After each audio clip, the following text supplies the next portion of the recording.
Nous voulons explorer des planètes de plus en plus lointaines, mais il en existe une, très proche, que nous connaissons encore mal. Ses profondeurs sont parcourues d'un labyrinthe de grottes et de rivières souterraines où règnent bien souvent des conditions extrêmes. Une myriade d'écosystèmes abrite des créatures aussi fascinantes qu'inquiétantes. S'ils sont inaccessibles à vos yeux, ces paysages vous sont pourtant intimes. C'est dans votre corps qu'ils sont enfouis. Bienvenue à l'intérieur de la planète Corps.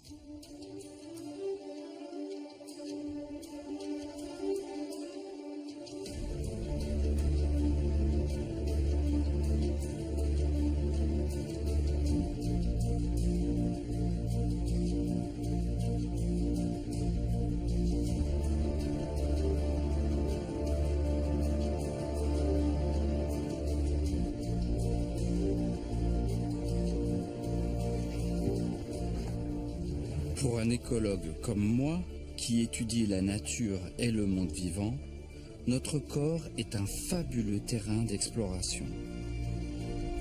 Il a de nombreuses similitudes avec la planète que nous habitons. Il est donc intéressant de l'observer avec le même regard que nous portons aux espaces naturels de la Terre.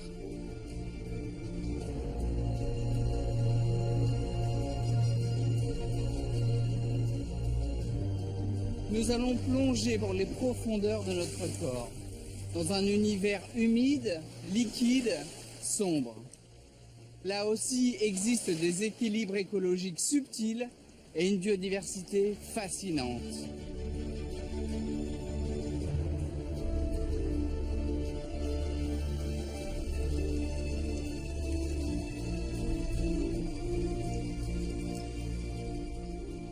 Dans les régions chaudes et humides de notre corps, règne une vie intense, mais invisible à nos yeux. Pour la découvrir, il faut pénétrer sous la surface de notre peau. Nous allons y rencontrer des passagers clandestins microscopiques. Il s'agit des endoparasites, c'est-à-dire la faune parasitaire, dont les écosystèmes se trouvent à l'intérieur de notre corps. Le plus souvent, les endoparasites choisissent la discrétion et pénètrent dans le corps sans effraction, en utilisant tout simplement les voies d'accès naturelles. Notre bouche est généralement la première étape de leur voyage. Cette cavité chaude et humide offre un biotope accueillant pour de nombreuses créatures et tout particulièrement pour les bactéries. Des milliards d'individus en tapissent l'intérieur. Elles nous rendent de nombreux services en maintenant un équilibre chimique dans notre bouche. Le film bactérien qui se forme sur nos dents est saturé en calcium. En se dissolvant à la salive, il permet de lutter contre une acidité excessive lorsque nous consommons du citron ou du vinaigre, par exemple. Ce cocktail de bactéries s'accumule sur nos dents, se solidifie pour former des plaques de tartre. Comme des couches géologiques, elles emprisonnent les bactéries.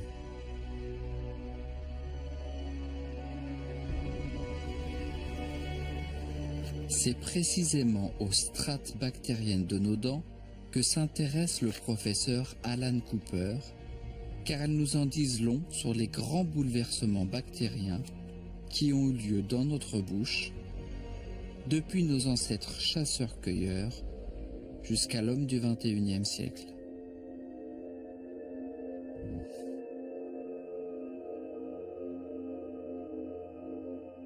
C'est effectivement la seule forme de bactéries fossiles qu'on connaisse vraiment.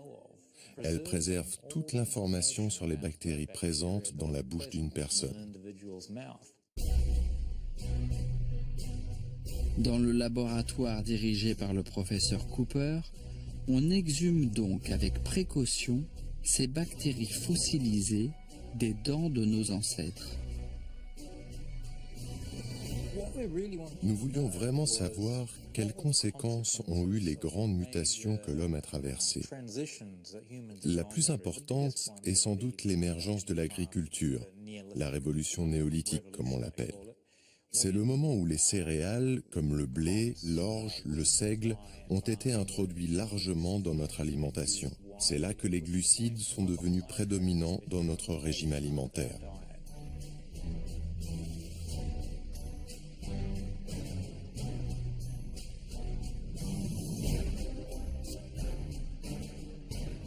On observe une modification majeure, à la fois dans la composition et la diversité des bactéries présentes. On voit apparaître les premiers signes de carie et les trous qui se forment dans les dents.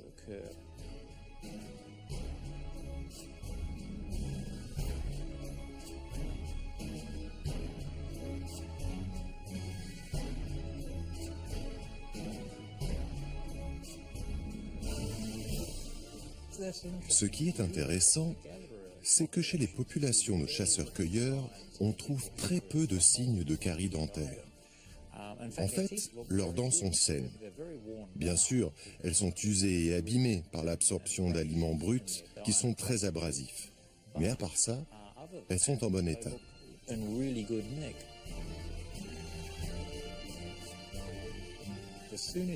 Dans les collections des musées, quand vous passez de la période des chasseurs-cueilleurs à celle des premiers agriculteurs, les dents se gâtent terriblement.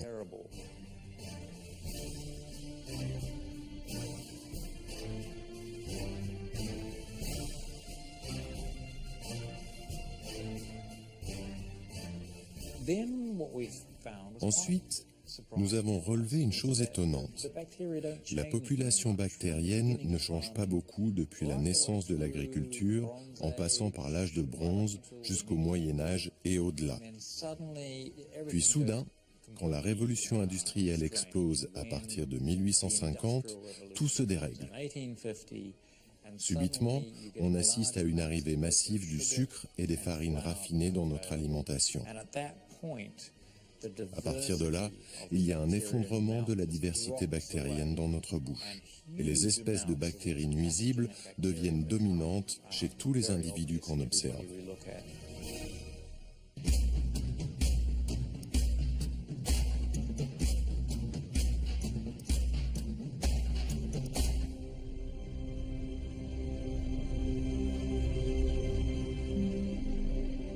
Mais notre bouche n'est que l'antichambre des gouffres qui parcourent les tréfonds de notre corps.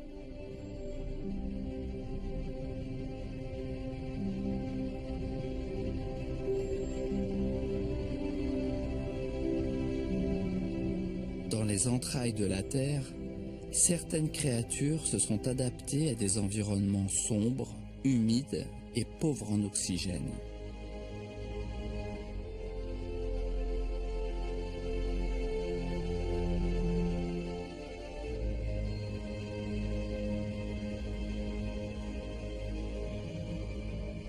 À l'intérieur de notre corps, des organismes vivants se sont eux aussi habitués à ces conditions particulières. C'est en pénétrant au plus profond de notre système digestif que nous découvrons la richesse de nos écosystèmes intérieurs. Dans les replis humides de nos intestins, travaillent quotidiennement des milliards d'organismes vivants.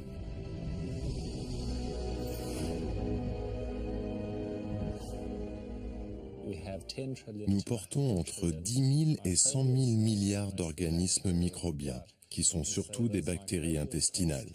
C'est 10 fois plus que le nombre de cellules de notre corps.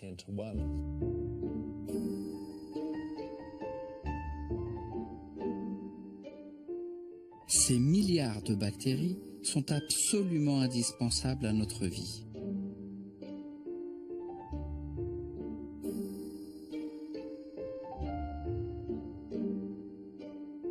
On estime que les bactéries intestinales remplissent plus de 15 000 fonctions distinctes au service du corps humain. Elles favorisent notamment la digestion des aliments, Elles permettent l'absorption et la fabrication de vitamines essentielles. Elles nous protègent aussi contre les micro-organismes nuisibles. En échange des services rendus, elles trouvent dans les profondeurs de notre système digestif la chaleur, l'humidité et les nutriments indispensables à leur développement.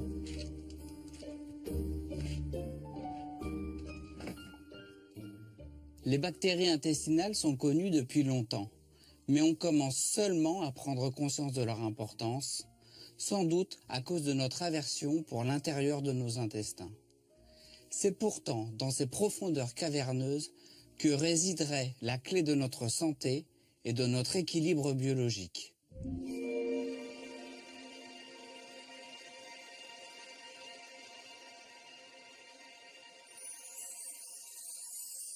L'exploration de nos cavernes intérieures révèle des paysages étonnants. Les nombreux replis qui forment le relief de nos intestins ont une utilité. Ils permettent de multiplier la surface de contact avec les aliments et favorisent ainsi leur assimilation. Observez dans le détail, la paroi de nos intestins est composée de petites collines alignées qui sont un refuge idéal pour les bactéries. Elles ont chacune leur mission et leur régime alimentaire favori. Si vous aimez la viande et les produits laitiers, votre intestin hébergera plutôt des bactéroïdes. Si vous appréciez le poisson et les huiles végétales, Ruminococcus se développera. Mais si vous raffolez de gâteaux et de gourmandises sucrées, c'est Prévotella qui dominera. Votre régime alimentaire avantage certaines bactéries. En le changeant, vous modifiez votre flore intestinale. Des études ont notamment montré que la consommation de fruits et légumes favorise la diversité bactérienne. La constitution de notre flore intestinale est étudiée de près par les scientifiques. Ils associent désormais le surpoids à la présence ou à l'absence de certaines bactéries.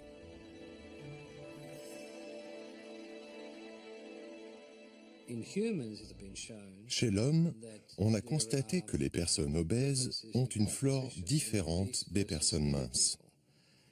On a par exemple identifié une bactérie qui absorbe une grande quantité de calories. Quand elle est absente, comme chez les personnes obèses, c'est le corps qui stocke ces calories.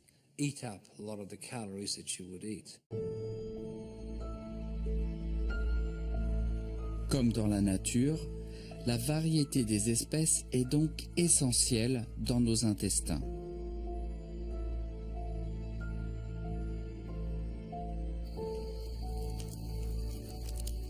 Mais notre biodiversité intestinale est fragile. Comme le feu, capable de tout détruire sur son passage, certaines infections ou un traitement prolongé aux antibiotiques peuvent réduire en cendres la flore de nos intestins. Peu à peu, la végétation renaît, mais quand les dégâts sont trop importants ou quand des espèces invasives en ont profité pour s'installer, il faut parfois donner un petit coup de pouce à la nature. L'idée consiste à réensemencer l'intestin avec de bonnes bactéries. C'est ce que fait le professeur Thomas Borody, qui a mis au point une méthode pour le moins originale, la transplantation fécale.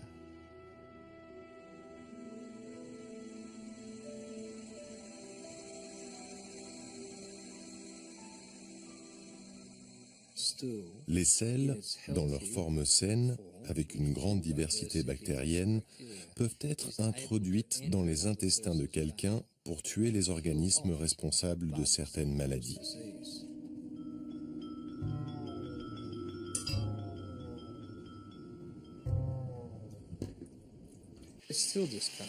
C'est repoussant pour moi comme pour n'importe qui, mais il faut reconnaître que c'est efficace.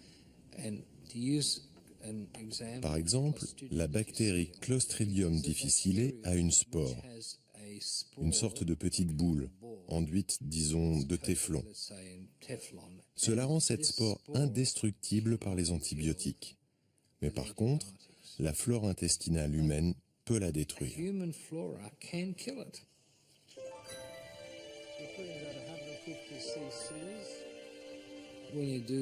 Quand on implante une nouvelle flore intestinale, on stimule profondément le système immunitaire à l'extrémité du petit intestin. Cela provoque une réaction des défenses naturelles du corps, dont on commence tout juste à mesurer la portée. Depuis plus de 20 ans, le professeur Borody a traité avec succès de très nombreux cas de colite, d'ulcères intestinaux ou de maladie de Crohn. Cette surprenante thérapie met en évidence la complexité des équilibres qui sont en jeu dans les profondeurs de notre corps.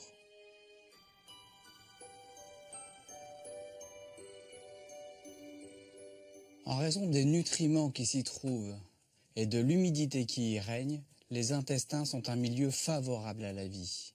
Les bactéries ne sont pas les seules à s'y sentir à l'aise. D'autres espèces bien plus imposantes y élisent parfois domicile. Les vers parasites.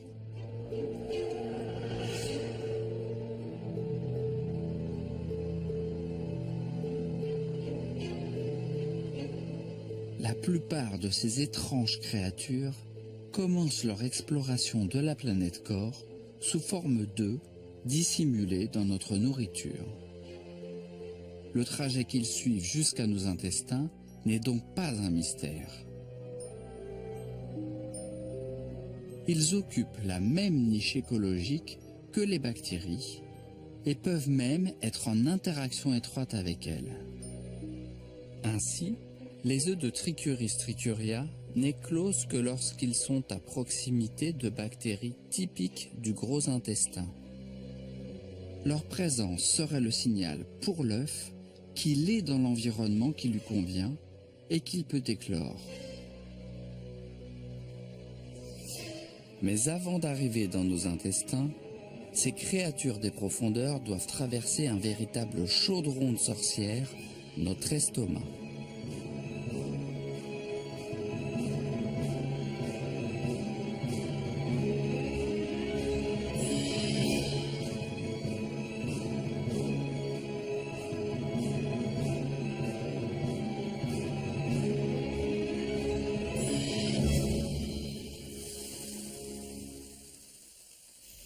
Contrairement aux apparences, le docteur Richard Foulkes ne prépare pas son petit déjeuner, mais une expérience.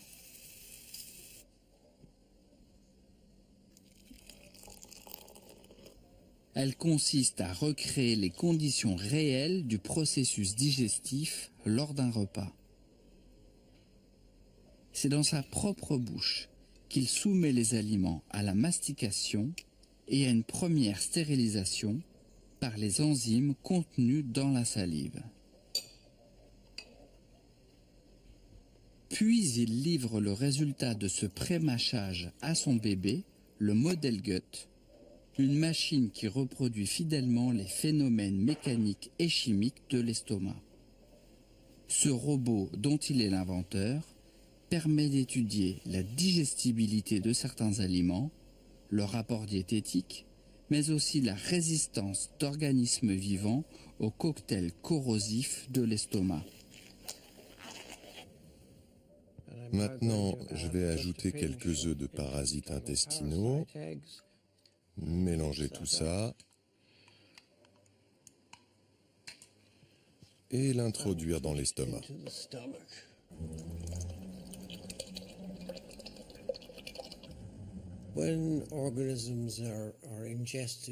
Lorsque des organismes sont ingérés en même temps que des aliments, le principal défi qui les attend, c'est le pH acide de l'estomac, susceptible de les tuer. Ceci étant dit, lors d'un repas, au cours de la digestion, le pH n'est pas toujours très bas, Il ne descend à 2 qu'à la fin. C'est ainsi que la plupart des aliments qui passent de l'estomac dans le petit intestin ne rencontrent jamais un pH aussi acide que 2. Par ailleurs, quand un morceau d'aliment reste relativement intact, l'acidité ne stérilise que l'extérieur de cet élément. Si des organismes sont logés à l'intérieur de ce morceau, ils ne seront pas exposés à l'acidité ambiante de l'estomac.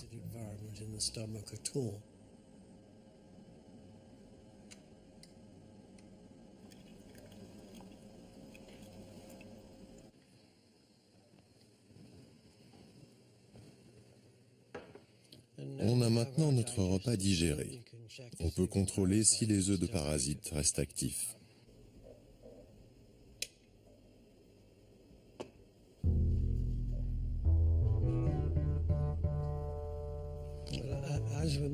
Comme on pouvait le penser, les œufs semblent avoir survécu.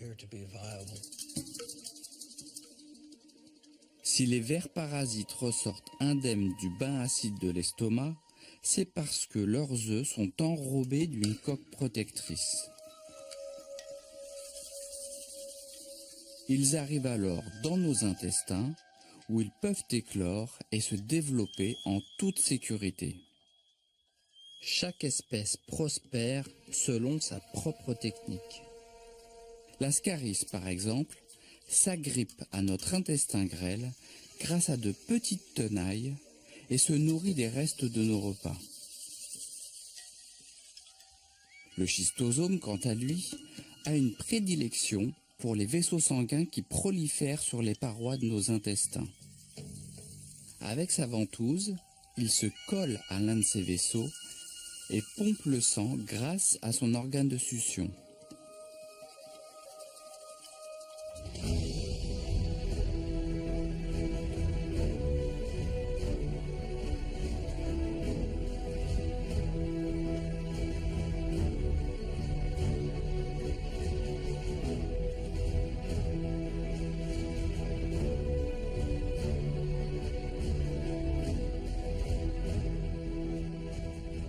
Notre réseau sanguin est une voie de circulation qu'empruntent de nombreux parasites.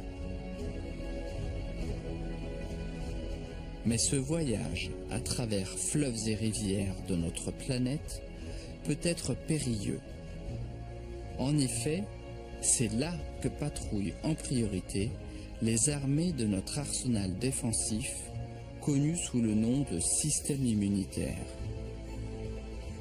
Tous les secrets de son fonctionnement n'ont pas encore été percés, mais on commence à en comprendre les principaux rouages.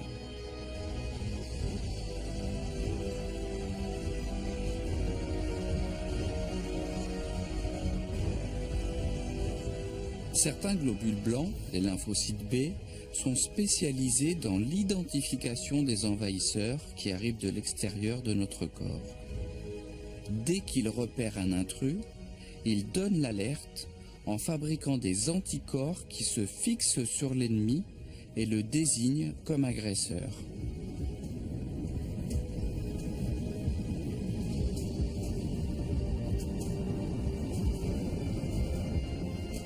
D'autres globules blancs, les macrophages, se jettent alors sur la cible identifiée par les signaux d'alerte et la dévorent.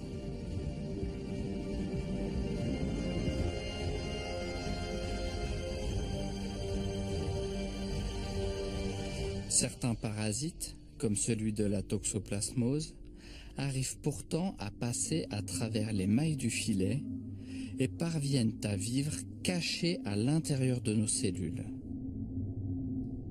Le parasite de la toxoplasmose est un parasite qui a un succès énorme puisqu'il peut parasiter un grand nombre d'hôtes et on considère que près de 30% des individus humains, par exemple de la planète, portent ce parasite.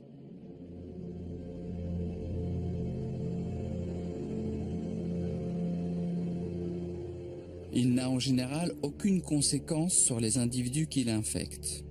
Pourtant, les femmes enceintes le redoutent à juste titre. Le fœtus est vulnérable, car il est dépourvu de défense immunitaire. Si le parasite réussit à s'introduire dans ces cellules, il risque de provoquer des malformations chez le bébé.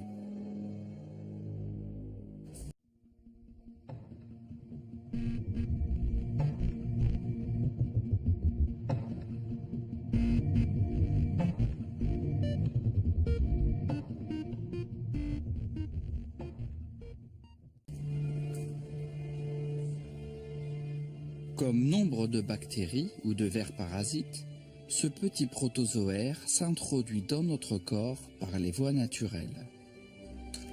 C'est bien souvent dans les crudités ou dans la viande peu cuite qu'il peut se cacher. Pour madame, l'agneau. Merci. Et pour monsieur, le bœuf. Bon appétit.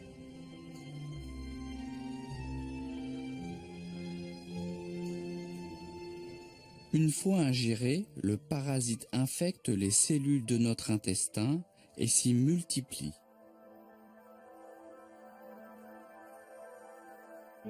Les défenses de notre corps réagissent à cette agression, mais quelques parasites échappent à la riposte en changeant d'apparence. Pour notre système immunitaire, ils deviennent invisibles. On ne connaît pas toutes les techniques de camouflage de ce parasite, mais on sait qu'il peut déjà utiliser des globules blancs qui circulent dans le sang comme véhicule pour aller coloniser les tissus comme le cerveau.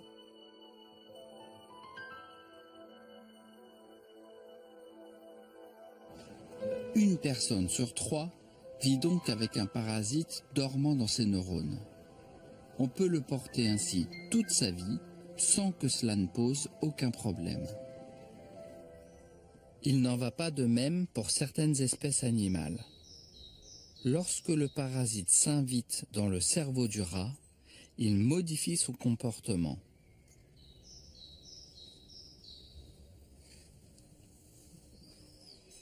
Des expériences sur le rat ont montré que la présence de toxoplasma dans le cerveau des rats altère leur évaluation d'une menace et les désinhibe de la peur de leurs prédateurs.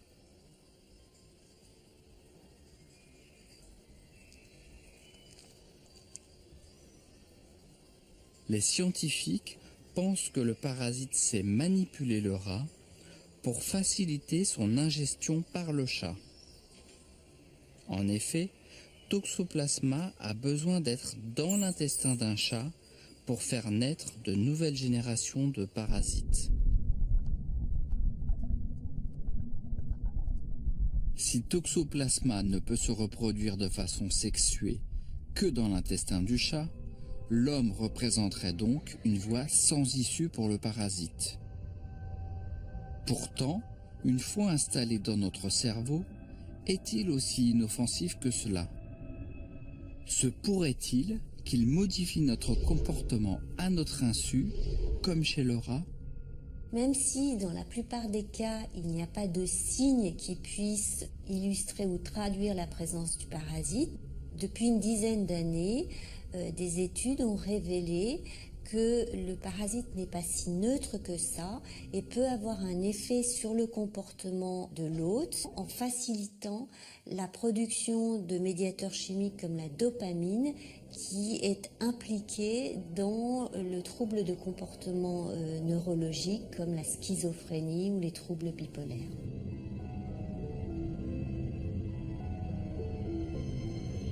Le parasite Toxoplasma pourrait se comparer à un fantôme qui hante votre crâne. Il est capable de rester toute votre vie incognito, enfoui dans votre cerveau. Mais si votre système immunitaire s'affaiblit fortement de façon durable, alors Toxoplasma se réactive et déclenche des encéphalites parfois mortelles.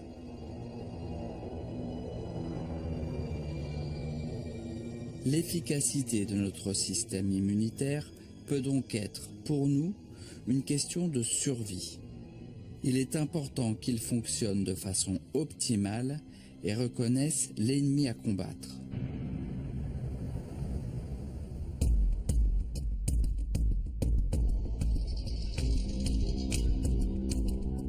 Pourtant, il arrive que notre arsenal défensif se détraque et se retourne contre notre propre corps. C'est ce que l'on appelle une maladie auto-immune.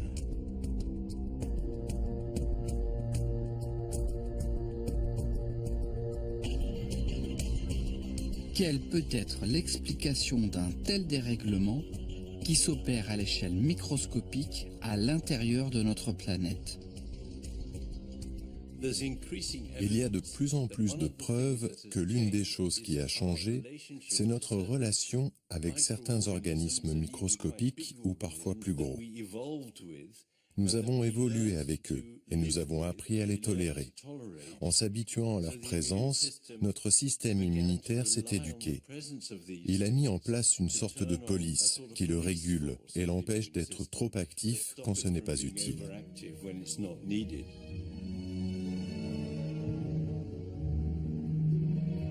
Ces organismes, qui nous habitent depuis des milliers d'années, le professeur Rook les qualifie de vieux amis.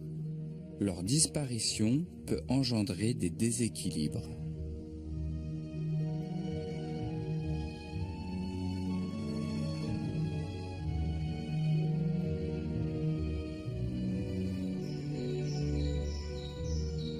Une fois de plus, un petit parallèle avec notre planète Terre peut être utile. Nous avons tous pris conscience de l'importance de la biodiversité et du rôle de chaque espèce.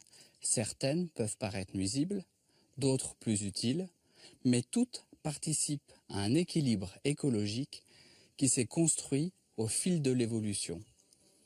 Qu'une espèce vienne à disparaître ou qu'une autre se mette à envahir, et cet équilibre est rompu.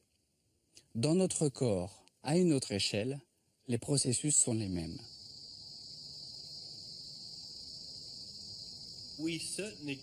Bien sûr, nous ne pouvons pas vraiment changer notre mode de vie pour retrouver le contact avec nos vieux amis. Et ça ne sert à rien de remettre en cause l'hygiène, car de toute façon, ces vieux amis ne sont plus dans notre environnement. Nous les avons perdus à la suite de changements majeurs dans notre façon de vivre. Par contre, dans la nature, dans les espaces verts, dans les forêts, à la campagne, il y a plein d'organismes avec lesquels nous pouvons entrer en contact et qui sont bons pour notre système immunitaire.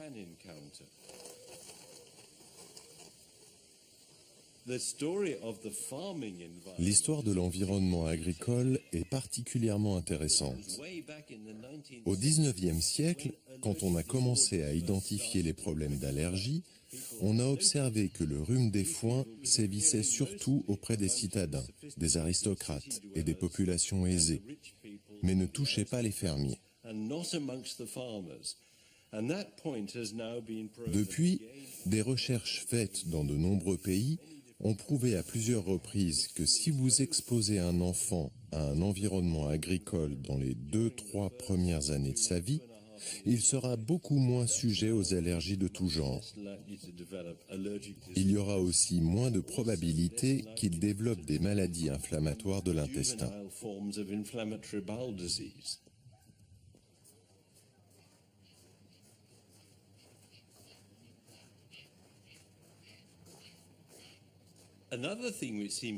Il y a un autre élément qui semble protéger contre les inflammations chroniques et les allergies. C'est le contact avec un chien. C'est sans doute parce que les chiens sont parfois sales. Ils courent dehors, creusent des trous, ils reviennent avec de la boue, de la terre, et ils vous lèchent le visage. Souvent, les enfants jouent avec les chiens de façon très proche. Et même si votre enfant se lave après, il va entrer en contact avec de nombreux organismes intéressants qui viennent à la fois du chien et de l'environnement où il joue avec le chien.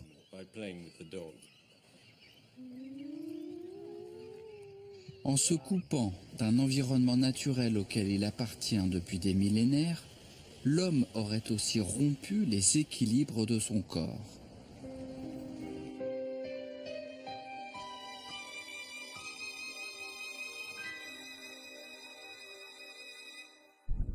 Il suffit parfois de réintroduire certaines vieilles connaissances dans notre écosystème pour lutter contre les inflammations chroniques ou les maladies auto-immunes.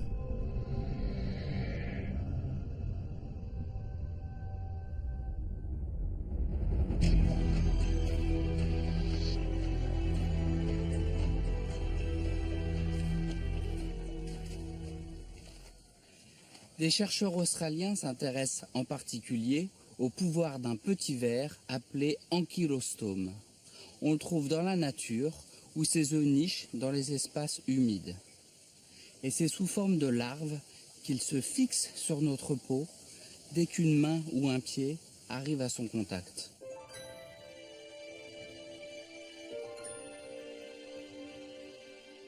L'utilisation de ce ver parasite est testée par un gastro-entérologue australien, le professeur John Kruse, pour traiter des patients qui souffrent d'inflammation intestinale, de la maladie de Crohn ou d'allergie au gluten.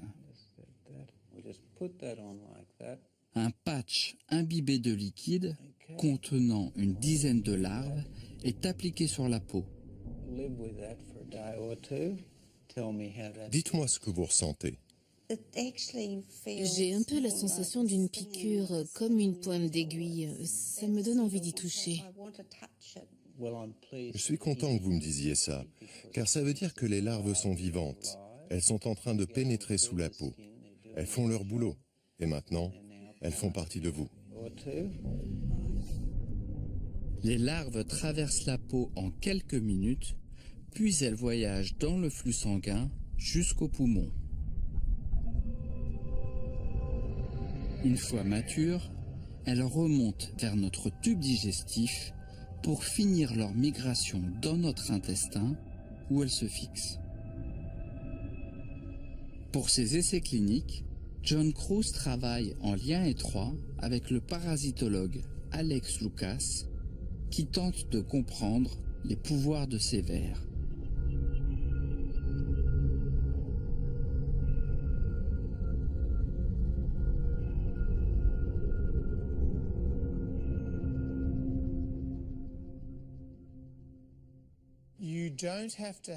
Vous n'avez pas besoin de vous infecter avec un ver vivant pour bénéficier de ses propriétés anti-inflammatoires. Notre recherche a montré que si vous collectez la salive des vers et que vous l'injectez à des souris atteintes d'inflammation chronique, vous pouvez les guérir d'affections comme l'asthme ou la maladie de Crohn.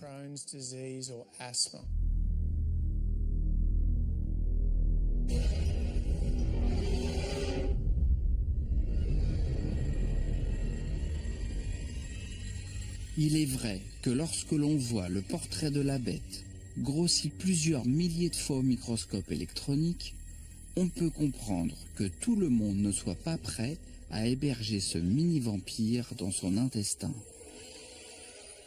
Pourtant, paradoxalement, sa morsure peut nous faire du bien.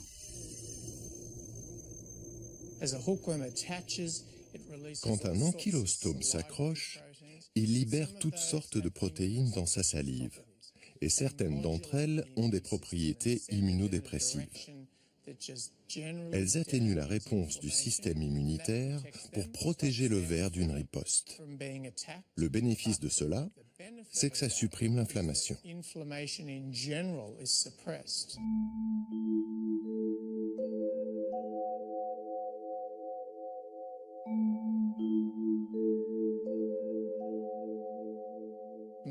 Mon objectif est d'identifier les molécules sécrétées par les vers qui ont un pouvoir anti-inflammatoire pour en faire des médicaments.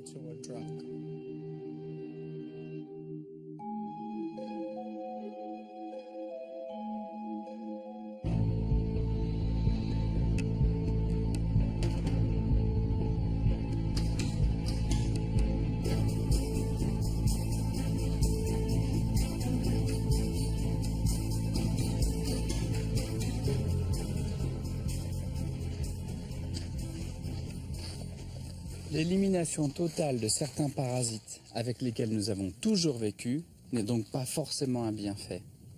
En effet, il se crée parfois un équilibre de la terreur entre micro-organismes.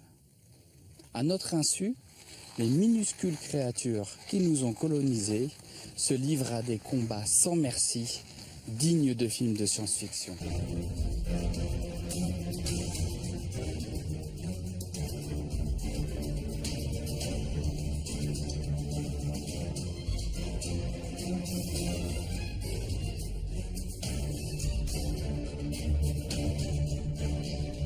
Dans les empires invisibles de l'infiniment petit, les bactéries subissent les assauts permanents de leurs pires ennemis, les virus bactériophages.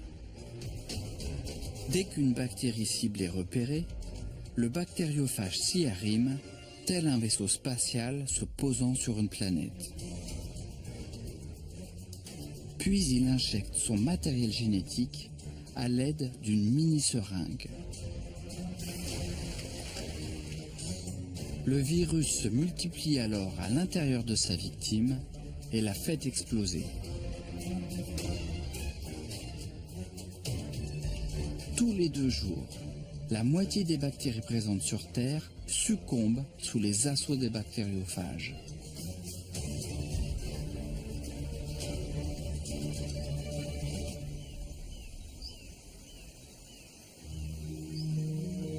Les virus bactériophages sont présents partout dans la nature. Ils traquent leurs proies dans tous les milieux. Ils sont 1 million dans une goutte d'eau de mer et près de 100 millions dans 1 gramme de terre.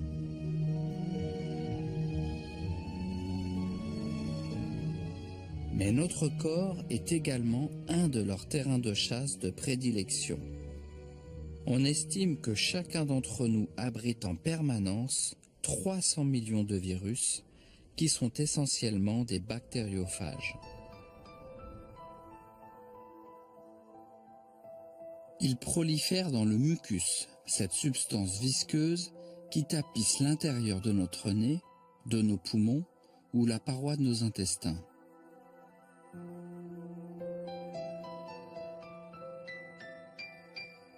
Les scientifiques pensent aujourd'hui que ce n'est pas un hasard si certaines zones de notre corps offrent un milieu propice à ces tueurs de bactéries.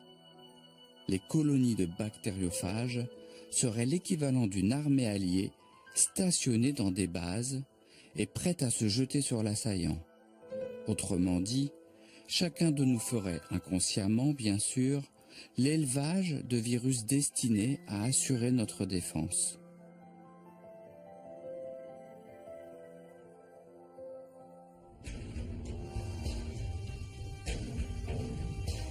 Cela est d'autant plus étonnant que les virus sont habituellement classés dans la catégorie des agresseurs.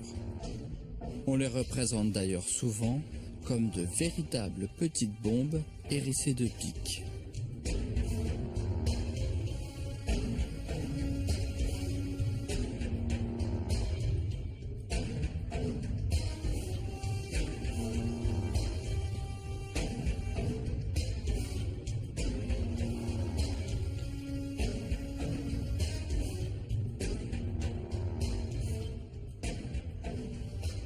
De toutes les créatures que nous avons rencontrées au cours de notre voyage sur la planète Corps, les virus nous entraînent aux limites du visible. Comparés à eux, la plupart des organismes microscopiques sont de véritables mastodontes. Pour vous donner un point de comparaison, si une cellule de votre peau avait la taille d'un éléphant, le virus, lui, aurait la taille d'un moustique. Et il ne faut pas s'y fier, car d'une certaine façon, les pouvoirs des virus sont inversement proportionnels à leur taille.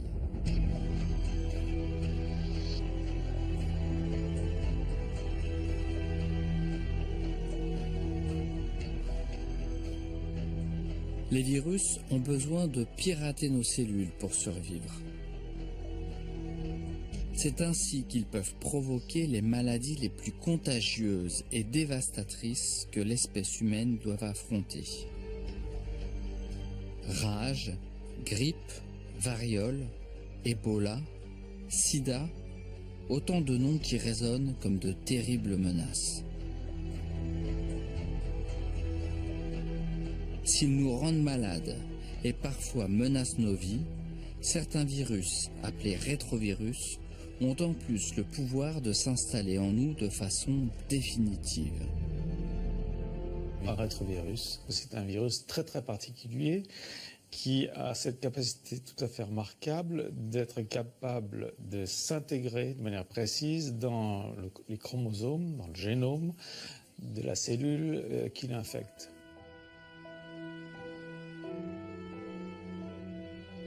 Au cours de notre évolution, des épidémies provoquées par des rétrovirus ont abouti à ce résultat surprenant. En infectant nos cellules, l'ADN du virus s'est intégré à notre propre ADN. Le virus est alors devenu endogène, c'est-à-dire qu'il s'est installé à l'intérieur de notre génome. Comme ce phénomène s'est produit plusieurs fois dans l'histoire de l'humanité, certaines séquences de notre ADN sont ainsi composées de virus. Près de 10% de notre génome est en fait constitué par des rétrovirus intégrés. Donc la trace de ces infections anciennes qui ont été transmises de génération en génération. Les structures endogènes que l'on voit aujourd'hui sont des reliquats d'infections auxquels on a bien entendu survécu, sinon on ne serait pas là pour les voir, pour les montrer en tout cas. Ce qui veut dire qu'en fait on peut réchapper à ces insertions et à ces infections.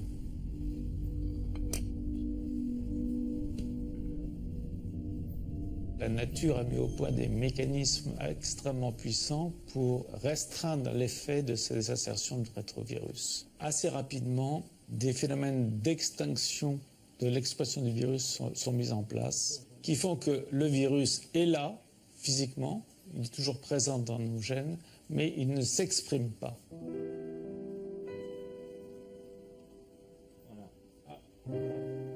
C'est heureux pour nous, car les rétrovirus comptent dans leur rang des agresseurs aussi redoutables que les virus du sida ou de la leucémie.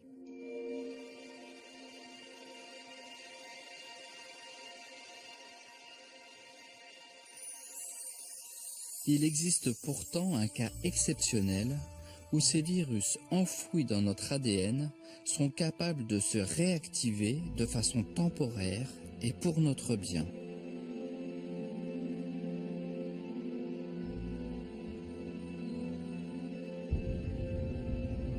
Aussi incroyable que cela puisse paraître, notre capacité à enfanter est intimement liée à un réveil momentané de virus endogènes.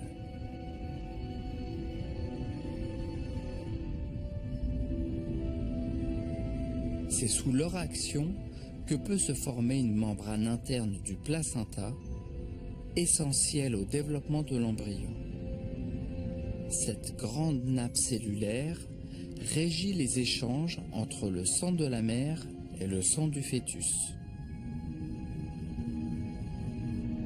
En se réactivant, les virus endogènes produisent aussi des protéines qui protègent l'embryon d'une attaque du système immunitaire maternel. Il faut bien voir que le fœtus, comme le placenta, qui ont tous deux le même génotype, et en fait, c'est un génotype mixte qui contient à la fois des gènes d'origine paternelle et des gènes d'origine maternelle. Donc le placenta et le fœtus, normalement, devraient être rejetés par le système immunitaire de la mère, qui devrait considérer cet objet, le fœtus et le placenta, comme une sorte de greffe étrangère dont il faut se débarrasser. Or, on le sait tous bien, c'est pas ce qui se passe. Le placenta et le fœtus sont tolérés par la mère qui ne le rejette pas. En se réveillant dans le placenta au moment de la grossesse, les virus nous font donc bénéficier d'un de leurs atouts, la capacité à neutraliser le système immunitaire.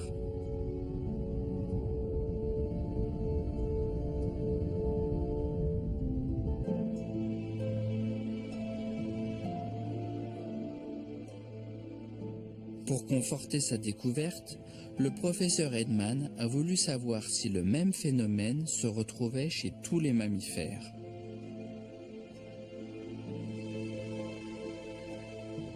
Il a observé le placenta de nombreuses espèces. Dans chacun de ces placentas, il a trouvé des traces de virus. Cette présence systématique signifie donc que la réactivation des rétrovirus endogènes est bien une caractéristique des mammifères. Comme chez l'homme, elle conditionne la formation du placenta et empêche le rejet de l'embryon par le système immunitaire maternel. C'est bien la clé qui permet aux mammifères de porter les petits le temps d'une gestation et les distingue des reptiles, des oiseaux et autres animaux pondeurs d'œufs.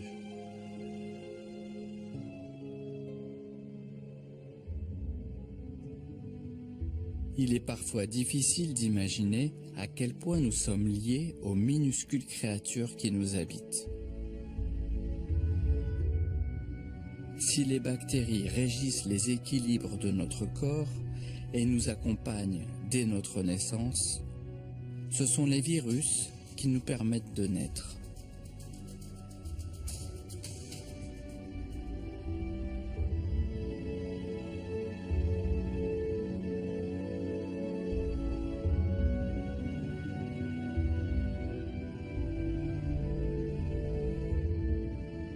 Après un tel safari microscopique à l'intérieur de la planète Corps, peut-être ne vous regarderez-vous plus tout à fait de la même façon.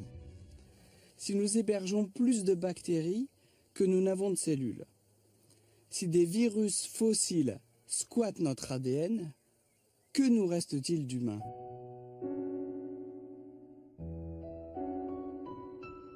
Les créatures qui peuplent notre planète Corps sont les architectes invisibles de notre évolution et sont même parfois indispensables à notre survie. Le vivant n'est pas uniquement constitué d'espèces en compétition les unes avec les autres, mais aussi et surtout d'espèces auxquelles l'évolution a imposé la nécessité de collaborer entre elles. Et c'est ce qu'elles font à merveille depuis toujours. Virus nous sommes, bactéries nous sommes, cellules nous sommes, animaux nous sommes. Et c'est bien ça qui nous rend humains.